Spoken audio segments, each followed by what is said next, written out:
for. Here's all the logos. Wow. Here's all the different forms of media you can buy Dragon's Lair on. Here's a bunch of books that mention Dragon's Lair or have Dragon's Lair as the main theme.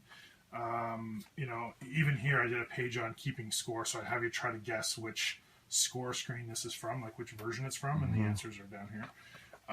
So just fun stuff that you can't really do on a web page very easily. So there's just a ton of information in here. Like every single trading card I carefully scanned, and and you know on the trading cards you get that powder from the gum. Yeah. I had to like meticulously go into Photoshop and remove it. And of course you wouldn't be able to probably see it anyways, but I wanted to make sure these are all high res, and I wanted to make sure they were all done. I scanned the backs. Like I did a lot of work. This book took me 2 years to produce. Wow. There's collectibles, like stuff like the Digital Leisure would have sent out to mail to people, stuff you would have got at the Classic Gaming Expo. For example, I have my autographed poster over there that I got autographed by Don Bluth and Rick Dyer and all those guys in person. There's videos, like it's just sick. And then I cover Space Ace the same way. Space Ace isn't nearly as big, of course. And then there's a section that covers both. There's even fan-made stuff. Like I have a mug at work for Space Ace. And then, yeah, the stuff that's both is like one-of-a-kinds. Like there's actually a statue of Dirk that's about this tall. There's the source code to the ST version. We actually have it here at the museum. There was statues made. And then there's a feature on other collectors, well, myself included, but people from around the world that have their own Dragon's Lair collection, just to prove that I'm not the only crazy person that does stuff like this. Yeah, so there are other people. Jason Finn is actually a celebrity in the UK. He's like a freestyler, and he actually loves Dragon's Lair. Yeah, so there's all kinds of stuff in here. And then I have like an if you like, so I almost did like an Amazon thing. So if you like Don Bluth animation, here's other things you should have. If you like Laserdisc games, then these are the games that you should play. And then a wish list, like, you know, what we wish would exist, you know. Like this is me doing Dragon's Lair on the playbook with an arcade, you know, or this is like, had there been a little mini arcade version, that's what it maybe would look like. So yeah, that's amazing. That's cool. So that's my book. So it's, and then my book is in the book, right? Because now it's a collector. Yeah, because now it's a collector. Yeah, exactly. That's part of the show. That's right. If you want a complete collection, now you have to buy my book. That's it. So, and then this is my largest collection. So PlayStation 2. I haven't publicly announced it yet, but I have completed my PlayStation 2 collection. So there's a first. You want this on camera? Is it exclusive? Yeah, it's fine. It's fine. I was going to do a big event, and I just haven't got around to it. So it's this, but it's also there and over there. Like it just won't fit on the shelf. So it's just too much. But there's about 1,792 or 1,793 games. So it's pretty sick, and a lot of them are sealed. Wow. And I do have a lot of the variants and collector's editions. And, you know, for example, if you put the 4 original dot hacks together, they form a little image and stuff like that. So there's some neat things on there. And so that was the last one to get. You know what? I can't remember. It's because some of them came in the mail or whatever. I'm not sure. Okay. I'm not sure. I was just, at the end, I was just going on eBay. So I was just so sick of like waiting and trying to find them locally. I just said, screw it. I'm just going to buy them all. That's it. I'm done. Gamecube. I have all the Gamecube games, as I mentioned to you. And you're like, damn it. And I do have quite a few of the variants as well. But again, didn't go with the player's choice. I just went with Black Labels. With the Black They're Labels nicer to look at. part. And I'll go back. And some of them, like the Pac-Man Versus, you could only get as a player's choice. That's why you'll notice. Same with the PlayStation 2. Although now I've started to collect the greatest hit. I'm like, oh my god, what am I doing? What am I doing with my life? I hate myself so much that I'm going to do this. There's more collectibles in here. I have some autographed stuff, like my Gretzky cartridge is autographed by Walter Gretzky. Wow. My Video Olympics in Combat are autographed by Joe DeCur. A lot of people don't know who he is, but he was the guy who co-created Combat, one of the original Amiga employees. Like, this guy was really at the forefront of gaming back in the day. Nobody knows who he is.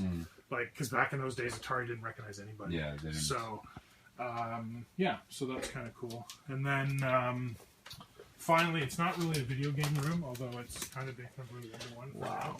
It's my Star Wars Star Trek room, which, again, disaster right now getting ready. But, so I have Star Trek stuff here. Most of it in here is Star Wars stuff. This is some of the prizes for game night. Wow. There'll be 5 stations in here, so there'll be 2 and 2, and this is our latest edition, the Xbox 360 kiosk. So it's beautiful. Although when they shipped it, it was hooked up component-wise, and the TV can do HDMI, so I had to like take it apart and rewire it with HDMI. It's just so much better, right? But it's been rebranded. Like they've taken some of the Xbox stuff off and put, brought to you by EB Games. But that's okay. Yeah. That's part of their sponsorship. Any publicity is good. So yeah. But yeah, so I have all these versions of the movies and stuff here. And I have amiibos as well. I kind of gave up after the first wave. So I have all the first wave, and I was kind of like, this is just crazy. Yeah, it's gotten to the point where it's like everybody's branding it and making it. I do have the gold one. I do have the first wave. So, but I was just kind of like, yeah, well, if I see him, I see him. Yeah. If I don't care. But I did care. No, I don't care. No, you don't. So, that's amazing. Wow. It's crazy. Like upside down. Yeah, and then there's this version, which on my 40th birthday, they took the original poster and put me in it, and they rented the theater, and we watched Ferris Bueller's Day Off, and my friends signed it. Yeah, it was pretty. Awesome. It was pretty awesome. 40th. That's awesome. Yeah. So it's crazy. This is amazing. What's your like prized possession of all things? Like of all the games that you have. I know E.T. the extraterrestrials. The extraterrestrials one would be like probably the most valuable thing because the prototypes. I've been offered over $10,000 for them. Wow. I don't know. It's like having children. Like, how do you pick? Yeah, I think they're your favorite. I don't know. Like, I think it's just a collection as a whole. I think the complete collections are valuable to me in that they represent being able to finish something. It's like when I play games, I don't really start games unless I'm reviewing them, unless I want to actually finish them. Yeah. And so that's important to me. So I guess it's the same thing with the collections. It's like having that completion part. It's like, it's great to collect all this stuff, it's wonderful, but having that complete nothing beats it. So the things like obviously the Nintendo 64 collection as a complete in the box has great meaning to me because that was a tough haul. Yeah, getting all of those. I would like to do that eventually, the N64, but I know that some of the games are pricey. But I like the system at that point in time. Right, I enjoyed it. Right. Two of my favorite games of all time are on that Mario 64 and Ocarina of Time. So I've always wanted to.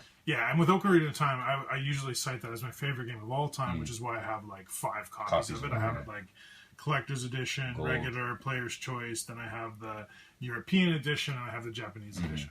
And normally I wouldn't buy imports, but because I love that game so much, I just want the game to have the artwork and have the game in my hands. So this is unbelievable. This is like, and we've been to different collectors' houses or places or stores. This pales in comparison. This is unbelievable. Thank you. This is something like a sight to see, and this is a museum. Like when you're in here, you're taken back, and you can look at any shelf and basically remember any point in time. Anybody can remember any point in time that a game that they played. Yeah, and pretty much when people say, "Hey, do you have this game?" Yeah, I do, or I have something close to it. Yeah.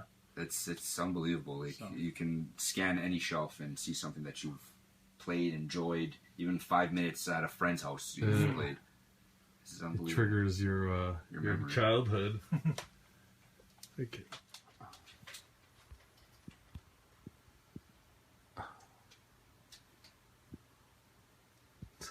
Your silence. All right, we're in. Let's get a picture.